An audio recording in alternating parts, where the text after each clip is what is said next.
Welcome back to the Wolf of Queen Street podcast. And in straight in today's episode, Richie Hardcore, an anti-family and sexual violence campaigner, mental health advocate, one of the hardest working people I've seen in New Zealand over the last 5-10 years. And the craziest thing is, I think you get younger each year I see you. Because when I went and did some research on you, I look back and there's videos of you 10 years ago and 12 years ago and something like that on YouTube. And you still look younger today than you did that.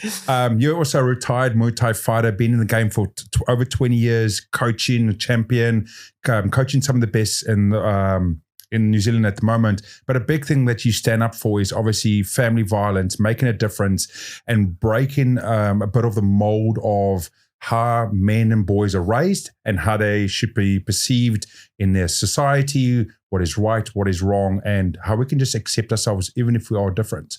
So Richie, welcome to the show. Yo, thanks, man. Thanks for the glowing introduction. I appreciate it. Yeah. Oh man, look at you've been around the block almost longer in this scene than I've been in this country.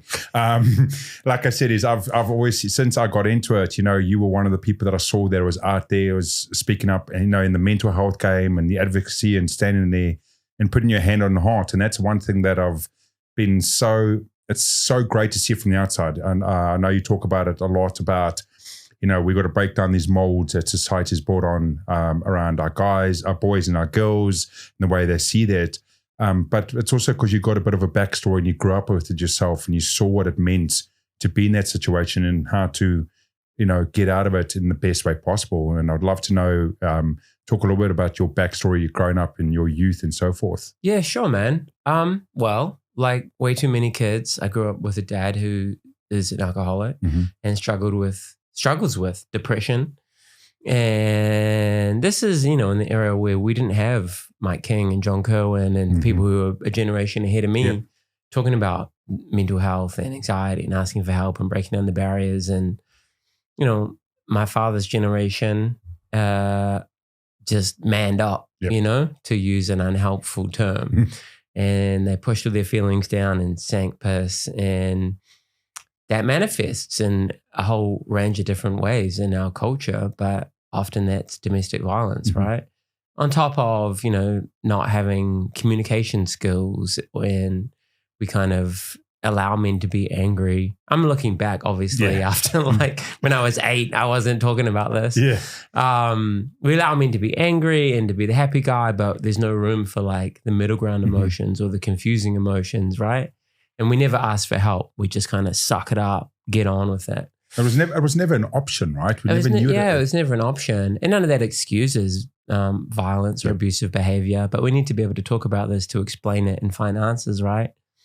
And so, I didn't grow up in the worst of the worst. It wasn't once warriors, but there was a lot of emotional abuse and instability. And, I grew up visiting my old man in alcohol and drug rehab, and the police would come to my house sometimes. And it was unstable and it was not optimal for anyone's development, But I don't hold grudges against my father. He did the best he could with what he had, He didn't have the tools he needed.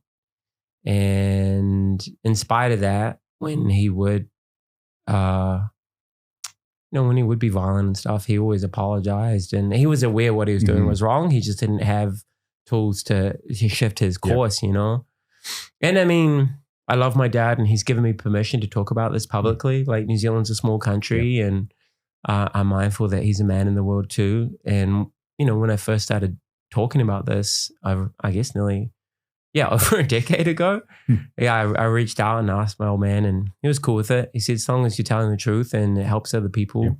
And I think that's quite graceful, because he still struggles, he's been off and on the wagon with his substance abuse my whole life. And that kind of underpins my work.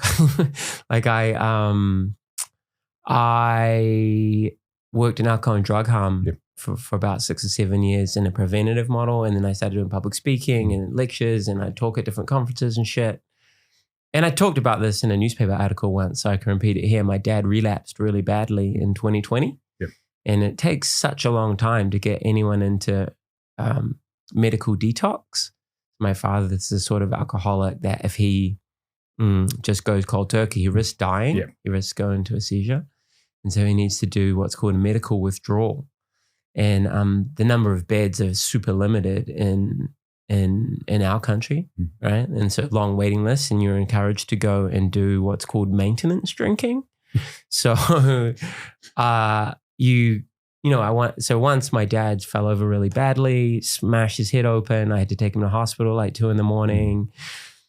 He's there for 50 to 100 times over the drink drive limit. It was insane, right? Little old man.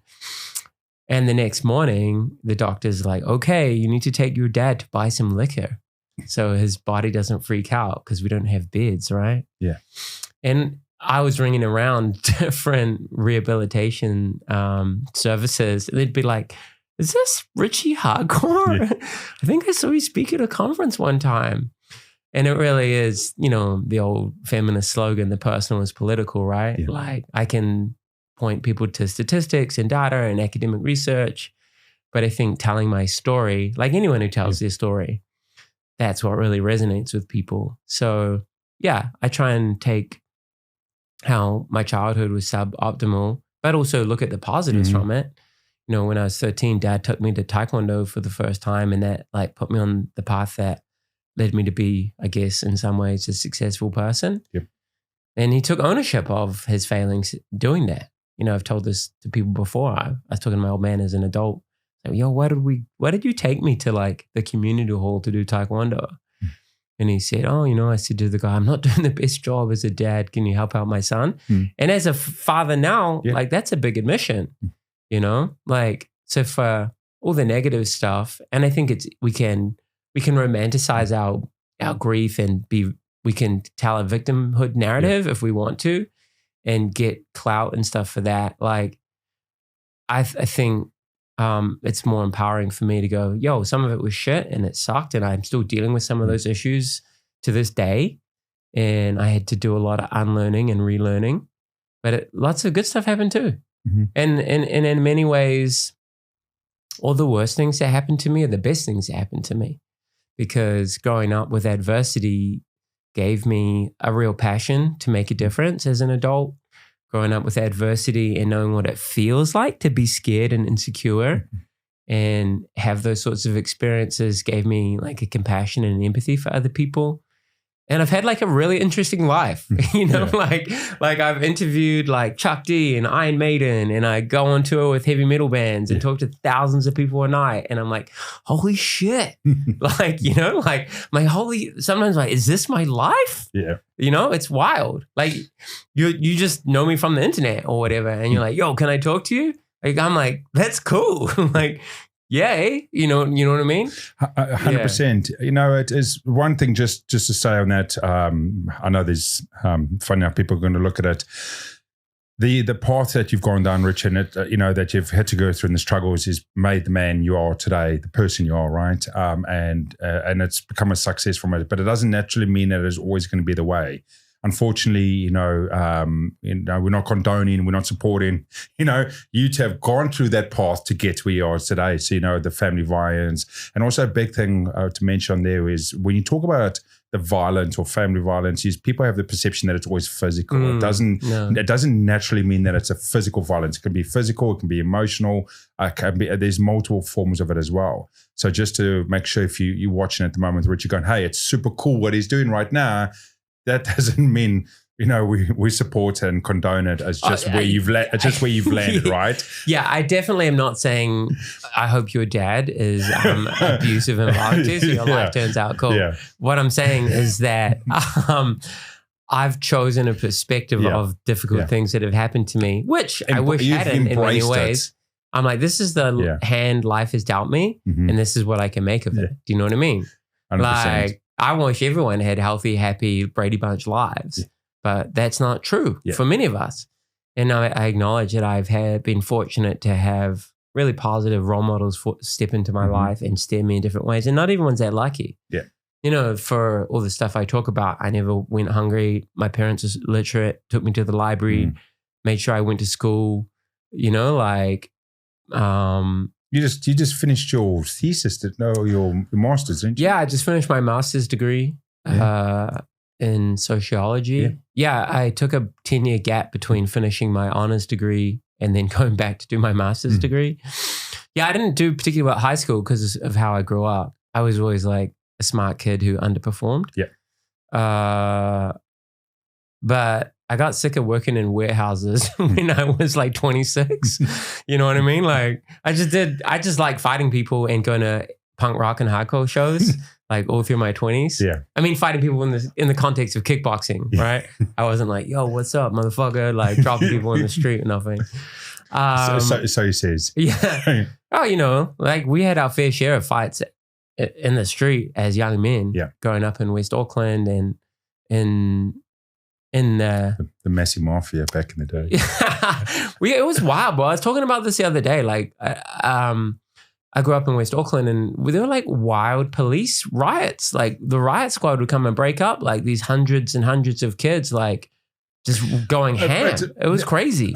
When I think back now and I have children now, I'm like, holy shit, I hope my kids never have that experience, you know. It is so true. Look, you know, you've got a couple years on me. So you grew up in West Auckland. Like I played rugby out in at Massey for a good few years. Oh, geez, over what's it now? 10, 15 years ago, right? So I mean, that's still quite newish in that sense. And that's where the whole Messy Mafia was built off. There was a whole youngsters coming out of West Auckland and called themselves the Messy Mafia, and it all bred in from that male ego strength point that was around from even that you said from when you would have grown up, that stuff was all built into it. And at the football club, at the rugby club, they used it as a sort of a motivation to stand together because we're so different. They were so different, and and so wild, you could say, and it worked. It motivated them, and they won the Auckland League twice. The Harbour League twice in like 3 years and stuff. But that psychology was already there, right? It's that psychology of, hey, we're a little bit different, so we're gonna man up and we're gonna fight our way and we're gonna almost like thug our way through, right? Yeah. And then it just shows you how it is there, and it's not the teenager, the kid, or the early 20-year-old's fault. It's sort of the education that's been brought on to them, right? Yeah, I think so. This is what I wrote my thesis about, right? Like the concept of masculinity. Yeah. It's like this broader cultural normative idea of what it means to be a man, right? And there are obvious biological drivers of male behavior, like testosterone's a hell of a hormone, right? Yeah. Like, but some of that shit is cultural, right? When you tell little boys from day dot, harden up, suck it up, did you punch him? Like, don't be a pussy. Yeah. All these sorts of things, you're teaching them this is okay and this is not okay, right? Like, and we kind of get hemmed into quite a limited idea of acceptable behavior because as human beings, we want to fit in with the tribe, right? Yeah. And like, it sucks being the odd one out. And so you do what you need to do to fit in. So when I went to Kelston Boys in the 90s, it was a tough working class rugby school, but we were into like grunge and punk and alternative, and we dyed our hair and had mohawks and nose rings, and I wore a kilt, and like, is what we would call like gender non-conforming behavior, right? My daughter would absolutely love that. I was all about that shit. But I remember getting in a fist fight at 15 years old and doing good, and then everyone treated me differently, and I went from the outside group to the inside group, and I leaned into that. Yeah. So I cut my like curly blue hair off, got a fade, started wearing like basketball singlets and baggy jeans and like being like quote unquote a real man as I was expected to be socially. I'd still go home and watch like romantic comedies by myself and like wish I had a girlfriend. But on the outside, I was building this kind of like masculine facade, right?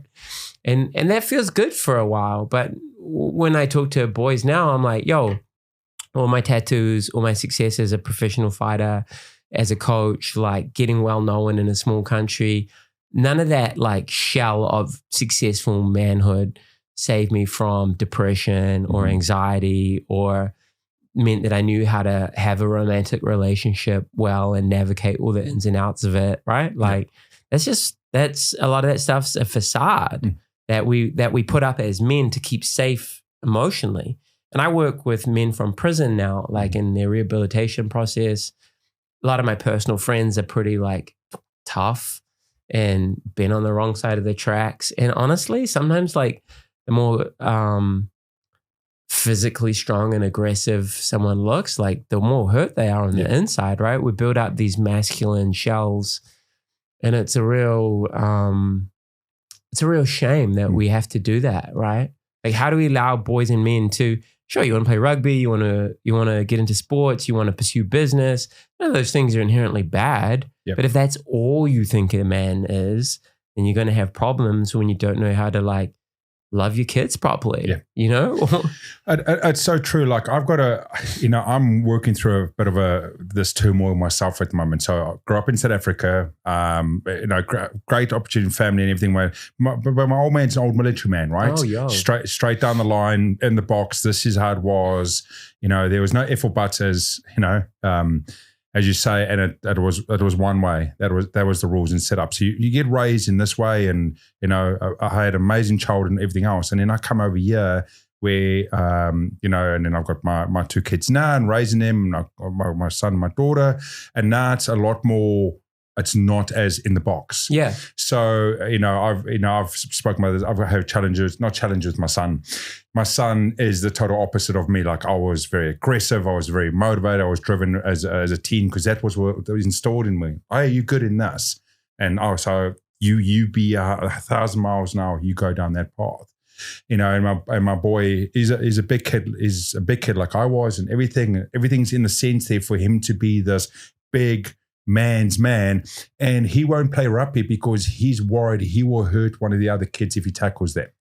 So you hear this as a dad that I played professional rugby up into my early 20s, or tried to win Springbok 21 trials. Oh yeah. So all this stuff, and you're like, okay, get into it, just do it. And, yeah. And then so you got to step back, and myself, I've got to reprogram myself. Not that I have to do any program. I just got to allow him to be who he wants to be, right? To be who he wants to be, and accept that. And I still, struggle through it sometimes on a daily and a weekly basis. And the same thing again, with my daughter, and she's that total grunge kid in the 90s, right? Yeah. I said to the other day, I said to her, everyone's saying, she's like, oh no, it should almost be emo. That in the 90s there was no emo, it was grunge. Yeah, that's the sort of stuff, and it's just going, cool, you be you and rock you, and we have to stop trying to conform and everything else because, but also give them the right tools, right? So one of the things, Richie, both of us when we grew up, we weren't given the tools or place to say, hey, I'm struggling, I've got a problem, the rest of it. And I've had a few discussions on the show with some key people. Dr. Emma Woodward, child psychologist, had on there, and we speak about having children having access to psychologists now. Some people think it's weird, and I was actually speaking to someone just the other day about this and going, okay, when we grew up, we would have never seen a psychologist or a shrink or whichever as a teenager unless there was a critical problem. Yes, but now it's almost not expected. It's almost become the norm. And originally, when someone said to me, hey, would you let your kids do it? I was like, no, there's nothing wrong with them. Why would they? Why would they need to go speak to, a psychologist? And then you see that, hey, by them doing it or having a place where they can actually go and talk about something they might not understand, but they don't want to speak to mom and dad about because they're not sure how to ask that, all of a sudden it gives the 13, 14, 15, 16-year-olds a space where they can be open and they can feel safe. And it's funny, the episode I released just a few days ago with Lonnie Fogelberg, we spoke exactly about this transitional state of our generation of we had to go down one way and it was only in the box, with the new generation now of they've been slowly given a bit more freedom. So I'm hoping that the teenagers of today, when they get to 25, 28 or 30 years old, they've got the tools that we didn't get, right? That's causing a bit of the mental health and the suicide that we're seeing because there's that gray area, right? It's a tricky one. Like, that's an interesting point you make because, we have all these conversations around mental health. Yeah. But if you look at like the data around anxiety and depression for like teenagers, it's like off the charts. Yeah. Like it's on this massive rise. Mm-hmm. And part of that, I would say, is, we can identify that now, right? So something we understand it more, right? Okay, this is anxiety and depression, so that shows up in the data. But at the same time, it gets like even potentially controversial. It's like, how much are we over-diagnosing normal human behavior? Yeah. Or how much is social media playing a negative role in young people's self-image, and how is it creating mental health disorders or even fetishizing them? Yeah. I don't know if you... Guy, we just talk about this? We just covered the episode that's just Lonnie Fogelberg. We spoke almost directly onto this. A come around way of people. I spoke about it in the sense of I get angry about people that are like mental health advocates because it's trendy, right? Yeah, so I'm getting up, all the time, right? And then and then we spoke about the whole thing about people actually teenagers actually pretending they've got like Tourette syndrome and stuff. Yeah, because it's an acceptance tick box, right? So we spoke about this. And it's so funny because then we also went into this this one, and it's a video that I've just released today or yesterday about this Gen Z society thing about how their life's easier. Yeah. So we went down this path, and Lonnie had a really great way to explain it. She goes, we grew up in a time period where not saying our life was harder, but just the way our society was, we had to go through more. We didn't have the technology and the ease and the simpler way of doing things. So we sort of went through a system where having to run down the street, to walk down the street, or having to exercise, or having to struggle, but more we've got a higher level of out of 10, let's say. So something hard for us has to be like a 10 out of 10 because we used to 9 out of 10s, right? But now Gen Zs are raised in a society where everything's easy. Everything's easy. So when they get a 5 out of 10, it feels like a 10 out of 10. Correct. I love that you talk about this because great that we have all these technological advancements and like all of human history is in your hand now and you can learn. To anyone else, I'm just using it as my timekeeper, right? That's why it sits there. But at the same time, and I quote academic I'm a big fan of called Jonathan Haidt. I talk about his stuff a lot when I have these sorts of conversations. And he tracks like the rise in intellectual, emotional, and psychological fragility that comes with younger generations, right? Like they're not as intellectually, emotionally robust, and even like exposure to ideas that they don't like is now framed as like harmful. Yeah. And that's not good for us. Like we need a degree of...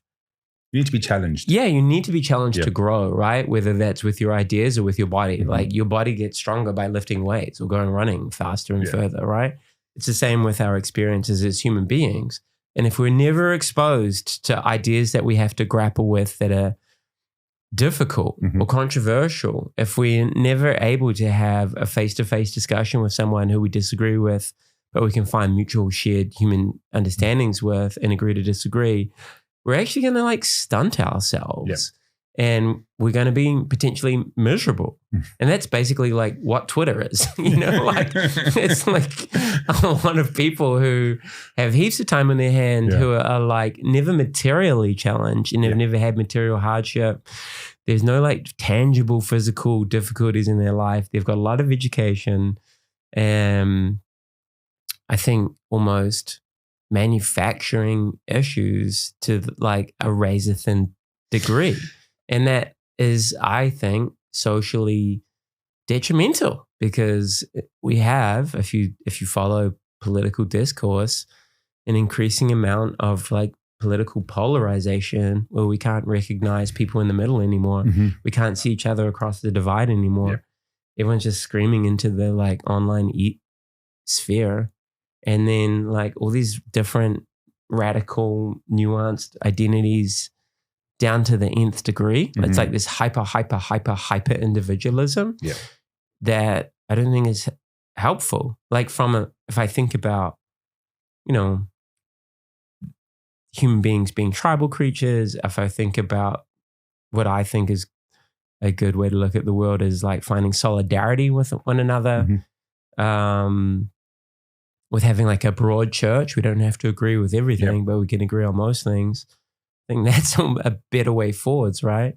But now everyone is like kind of super fragile. There's a lot more verifiable like mental distress and like radical ideologies across the spectrum that are kind of starting to tear at the fabric. And I really worry about that, down to like, how are our kids like being affected by this environment that they're growing up in? Totally. Does that make sense? 100%. Again, I'll bring it up because I've got an straight example, right? So, again, South African raised, a bit more staunch. I'm unfiltered. I'm blunt. That's just how my style is. The same as where my dad was as a parenting style. So I've softened in my time, but there's certain situations when you talk to a child and it's a one-way conversation. As a parent to a child, you're doing this. This is what you're doing. There's no rebuttal, right? Go and do your homework. You've been naughty. You've been put in timeout. You're losing your device. Yeah. It's putting boundaries on someone. Yeah, right. So the challenge I've had recently is I would go with a one-way conversation setup, and I'll be bit back with a fight back. And when I challenge it, it is, oh, Dad, we've been taught opinions count. Are you telling me that I can't have my opinion on a situation, and now you're trying to block my opinion? So this is where I stand there and going, okay, I fully respected your opinion, cunt, but where's the fucking arsehole that taught you this? Okay, to not tell you the further boundaries within it, and understanding that there's a situation where your opinion counts, and there's a situation where you acknowledge what is going on, and then just accepting it. Well, I think, I don't mean to sound like too conservative, but we're kind of at a time where opinions and feelings supersede like tangible reality and evidence-based fact. And that's detrimental to all of us. Correct. Like if we can't agree on this is a blue lid and I feel that's a pink lid. Yeah. Like we're never going to like solve the real issues that we have in our society. Yeah. Homelessness, rising rates of mental illness, domestic violence, suicide rates, economic inequality, environmental degradation. These are like tangible things that we should all be fixing on.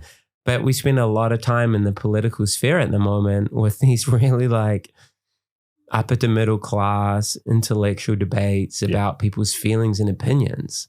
I'm like, none of this stuff that I see, I mean, I don't mean to get away from your parenting analogy, but I think it speaks to that, you know, from a young age, you're like, your opinion matters over, and it supersedes all of these other things. Like, I'm not entirely sure that's the way forwards. I mean, don't get me wrong. I don't believe children should be seen and not heard. Yeah. I think, because we have really healthy discussions with my stepson, who's a super smart 9-year-old who sometimes challenges me, particularly when we're doing maths. I'm like, I don't know, bro. Like, you're the man with the mathematics. Yeah.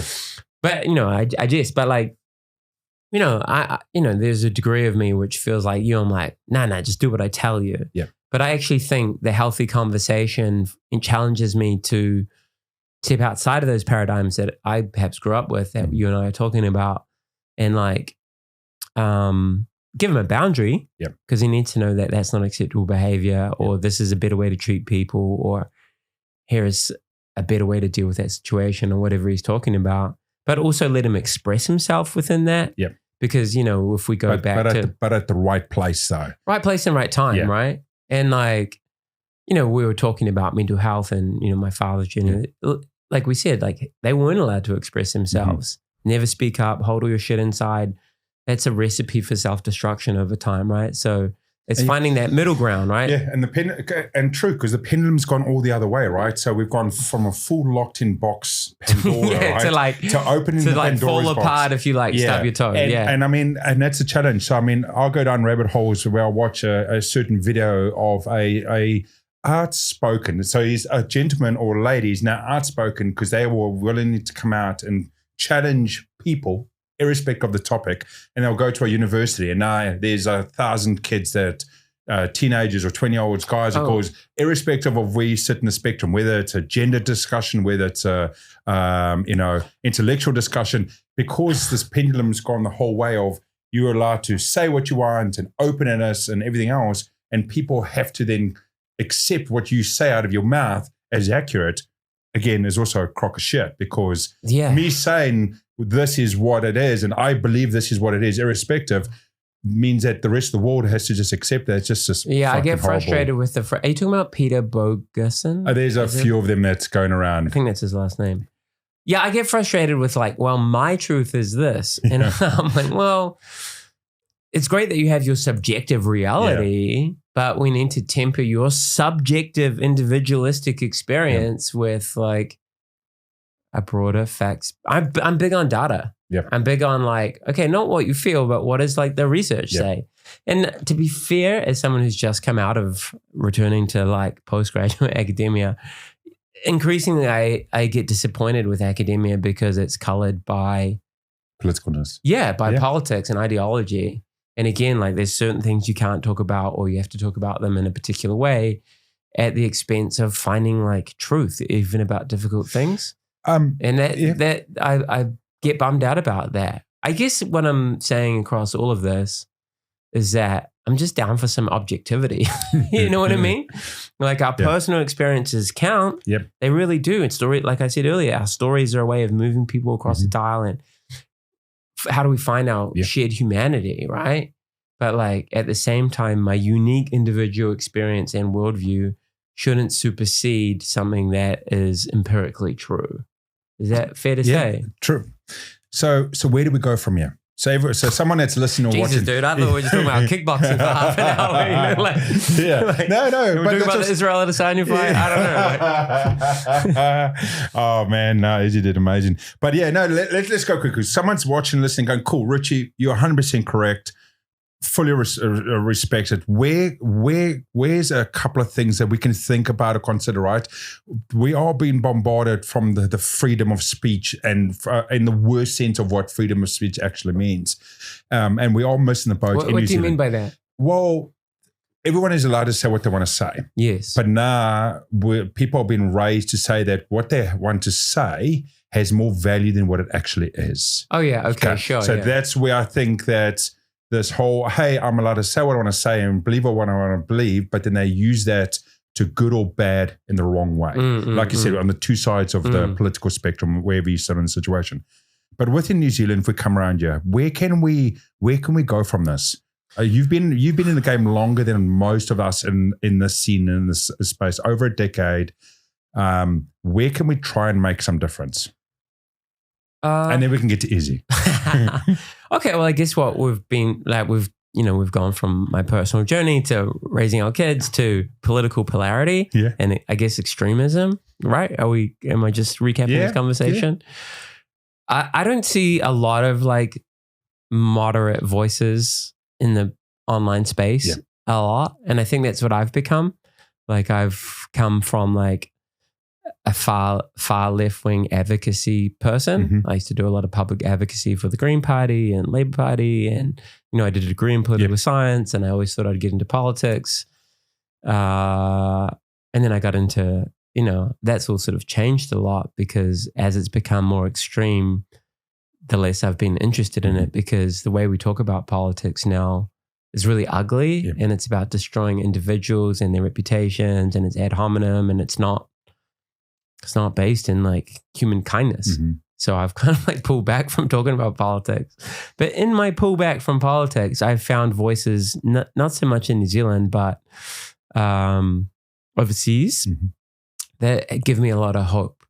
And I will list some of those voices now. So one of the first people that when I was trying to like, what is politics anymore? What is this? Was a woman called Aisha Akambi from the United Kingdom. She's awesome. I'm fortunate enough to have a little bit of back and forth with her on like in the Instagram chat. Sometimes I'm basically just this massive fanboy. I really recommend checking out her thinking. Lots of talks on YouTube. She's actually a fashion designer, but she's a wonderful cultural critic and commentator. I think Thomas Chatterton Williams is another wonderful voice who I'm a huge fan of. Again, I chat with him a little bit online. He's like a nice, reasonable, rational dude. I'm a fan of Barry Weiss, who used to be at the New York Times. Some people say she's conservative. I'd say she's just like a liberal. Like, she's like Democratic voting lesbian, right? Like, but as the polarities exchanged, like someone like her is considered conservative reactionary because she's not on board with a lot of modern progressive ideology, but she's got a new media organization called the Free Press, which I really rate. Like if you're like watching this and you're like a very social justice progressive person, you're probably like, fuck Richie Hardcore, cancelled. But none of these are reactionary alt-right voices. I'm basically advocating for central leftism and moderate approaches to these debates, right? I don't believe in zero-sum games anymore. I think we actually have to learn to live with people who disagree with us and do our best to coexist and find one another's shared humanity, right? Whether you vote right-wing or left-wing, if you believe in equity versus equality, you still love your kids the way they love their kids, right? You still bleed red. You still cry tears. Like, let's use that as the basis to find answers to our pressing human issues. Who else do I like? Chimamanda Ngozi. I'm really sorry. I pronounced that really badly, but she's a Nigerian author. Awesome. Really great voice. Who else do I like to follow online? I should send you a list and you can put it in the show notes if you like. But I've increasingly been on this. Oh, you know who I love? Africa Brooke. Africa's real cool. Africa's a cool voice. She wrote this book. Wrote this really good essay on like why I'm leaving the cult of wokeness. And I don't mean to I know woke is a pejorative term now. And I'm not trying to disrespect you if critical theory-based social justice is your approach to politics. But for many of us, myself included, it actually gets in the way of social progress through so many rules and dictums of like, you have to think like this and agree on all the same things and use all the same jargon. And it's like this purity cycle. Africa Brooke's cool. I like Coleman Hughes, who again is probably maybe center right, you know. I'm down with gravitating around the center these days when I used to be over here on the left. I remember the second year political science lecture. I can't remember the lecturer, sorry. But they said the further apart the polarity is, the greater the likelihood of like physical, tangible violence in society.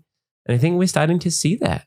Just pulled so far apart, right? Well, we can't recognize that's a human being over there.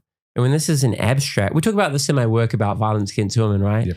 When you objectify women and turn them just into their sexual body parts and the worth that they give to men for their sexual gratification, right? Like that's not a human being anymore. So you will be violent towards them, right? Like there's a dehumanizing lack of empathy that is required to like sexually assault someone. Or if you believe that men are boss all the time over like these slightly less than, women are stupid, women are illogical, like you're more likely to be violent towards someone like that. And I think that plays out in our political culture too, to some degree. When you think this person's not a human being with all the same hopes, dreams, aspirations that you might from your political standpoint, it's easy to be violent towards them. And we're starting to sort of see that around the edges now, whether it's like the Capitol riots in the United States or the Wellington protests down here. Whatever your views on vaccination are, I really don't want to fucking get into it. But like we're starting to see more extreme physical things coming offline into the online tangible world. And that troubles me. And then you take all of that, what you had to say at the moment, which is, so true and all the rest of it. And then you go, what chance do our kids have? Well, I think it's like the back end, right? What chances? I think it's centering your kids in the real world, right? Yeah. Like your son doesn't want to play rugby, great. You don't have to play rugby to be in the real world. Yeah.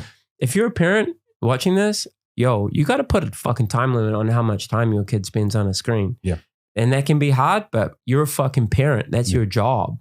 Right? You're not just going to let your kid like drink alcohol, smoke weed, drive a car when they're 9 years old. Why would you let them be on a screen which is shown to make them more antisocial, more likely to have depression, more likely to have anxiety, more likely to be exposed to online bullying, more likely to be exposed to inappropriate sexual content, more likely to be exposed to sexual predation and grooming. All of that is data-based. Yeah. That is not just some fucking tattooed, excited guy telling you that. There is like lots of research that supports what I just said. Yeah. If you love your kids, you're not just going to let them soak that shit up because it's bad for them. you actually have to say, all right, you're allowed 1 hour of screen time after school, maybe 1 hour in the morning before school. That's it. Yeah. And I know that's hard. I'm fully self-employed, and so is my fiance. And like, it's fucking tough when it's like teachers only day or the holidays. And you're like, shit, do I go earn money to pay the mortgage, or do I make sure my kid doesn't like rot his brain? And more often than not, we need to choose the not rotting the brain. Yeah. You know, like so many kids now are babysat by screens. It's not a go at parents, because I get like the society we live in puts us in this real difficult bind. But if you can allow your child more time to do outdoor activities or social activities where screens aren't involved, the better off they're going to be. And the less exposure to like mental ideas about like society as well. Yeah. Like kids are getting like really radicalized because they're on TikTok all the time and they're believing things which don't have a strong scientific evidential base, but are trendy.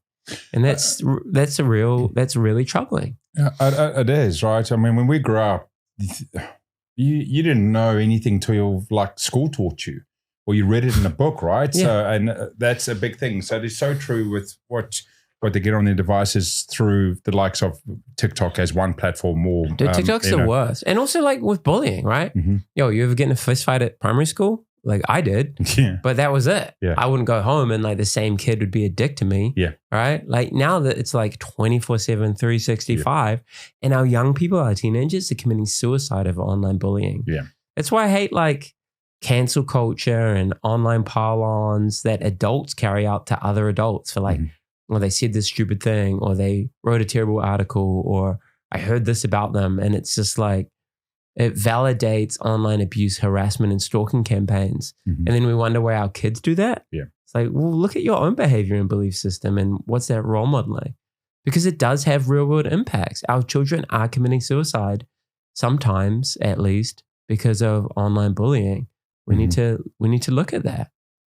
That's so true, man, and Richie. And you know, we can go on for hours and hours along this path. I feel like I'm just warming up. Dog. I know. I was just say just warming up and everything, right? We didn't come here to speak about Izzy. So like we come around and that sort of stuff. You know, where can we leave our audience with today? Like, if there's so much we've covered and so much insights, everyone I know from my audience would love what you had to say and everything else. What is something we can leave our audience with today, just to think about from them, either as individuals in society or as parents in society as well? I think if we just finish up talking about this online thing and political polarization and blah, blah, blah, blah, I think we need to moderate like how much time we spend online. There's a really good book called Stolen Focus by a journalist I love called Dom Harvey. Great book. I really recommend reading that book. Also, he's got another book called Last Connections about mental health. They're two of the best books I ever read. My work is focused on like boys and men a lot of the time. Yeah. Another great book is called Of Boys and Men by Richard Reeves. Who's failing at school? Our boys. Yeah. That our men are dying from diseases of despair now. Right? I think that's a really good book to read. Obviously, I shout myself out. You can check me out online, like at Richie Hardcore. I talk about a lot of different things kind of around a lot of the topics we're talking about today.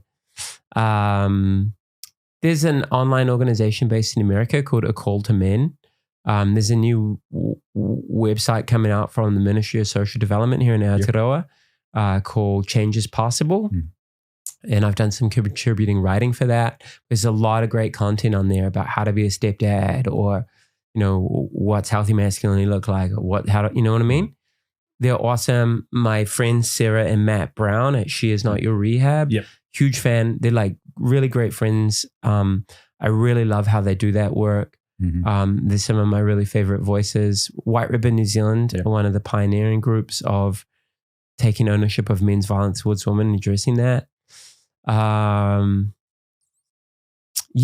mean, again, I'm happy to email you some show notes. You know what I mean? That sounds amazing, man. Yeah. That's awesome. I'm Not Your Rehab. I love what they're doing there. group there, and them pushing. They've grown really well in the last couple of years. They've gone huge. Yeah, they've been so smart and intentional with their messaging. Yeah, and they're real ones. Like they're not just like in it for the online fame. Yeah, they really, really, really care and donate heaps of their time and energy and knowledge and open themselves up to all sorts of things. Yeah, and when you talk about your difficult experiences, a lot comes back, and it's not always nice. Mm-hmm. They're OGs. I'm a big fan of them. Yeah, it's the same as the crew over at Mandate, based out of Auckland. They've been in the scene for over. Their podcast. I don't know them, but just real quick, of course, I Am Hope. The bro Mike King. Mike King. Yeah, he's the man. Yeah. I just did charity with him and Jack Henderson from Hendo's Hot Topics. We did. I was on his show. Yeah. He's a good kid. He's a good. Yeah. So we did a charity event with me and Hendo in November for I'm Hope. Yeah, we cool. did a 538-minute game of football and live podcast for the 538 souls we lost in the last year to suicide. Yeah, right. So we did that. We did a 9-hour show. That kid cool. He was cool. Yeah, I enjoyed talking with him. Yeah, He's only like 18 or 19 and like really driven. I was impressed by him. He's a big boy as well. Yeah. I remember the first time meeting him and then realizing how short I felt next to him. You don't realize it online, the size and stuff, and then you run into people. So they know that's awesome. But Richie, thanks so much for coming on the show today. It's been amazing. There's been so much knowledge that you've got there, and you brought your knowledge all over the place. The mental health side, the masculinity stuff, the political side, and it's amazing to hear someone's come out and speak and to speak freely. That's one of the reasons also why I personally, people have asked me, why don't I have the likes of our political parties on my show? Because none of them will speak fucking freely. So this is a call out. If you're an MP or anything in our political nature and you want to speak freely, you can come on the show. But if you are going to be guided or filtered, I know they can't. If you're going to be guided or filtered, don't email me. That's not that anyone's emailing me anyway. It's interesting just to before you finish, I used to hang out with MPs and stuff, right? And be into political advocacy. And it just never worked well for me because I just always say what I think. I'm not media trained. I'm not particular. I get the same problem. I've learned the hard way, oh fuck, you can't just tell someone to get fucked, which is not my standard MO, but you know what I mean? It does happen. We're human beings. Yeah. And in this climate, there's no space for human frailty. Yeah. It's weird. Anyway, brother, it's been nice to meet you. Awesome, Richard. Thank you so much for the show. And to everyone else, as always, thanks for coming over to the Wolf of Queenship podcast. Today's show, I think, is there's so much knowledge, so much insight you can take away. And as always, I say at the end of the show, I don't care about the subscribes, the likes. I don't care about any of that sort of stuff from the show. What I care about is something that resonates for you, is to take that in and learn from it. If there's someone else that needs the help or needs the support, send them this so that they can get the help and support they need in the free space, the safe space to take it. If there's anything you're struggling with or challenging with in your life, your family, anything else that something in the show resonated, by all means, reach out to myself or to Richie. We'll by all means help you out or point you in the right direction. But as always, thanks for coming over to the Wolf of Queen Street podcast. Stay powerful, stay beautiful, and hope to see you again.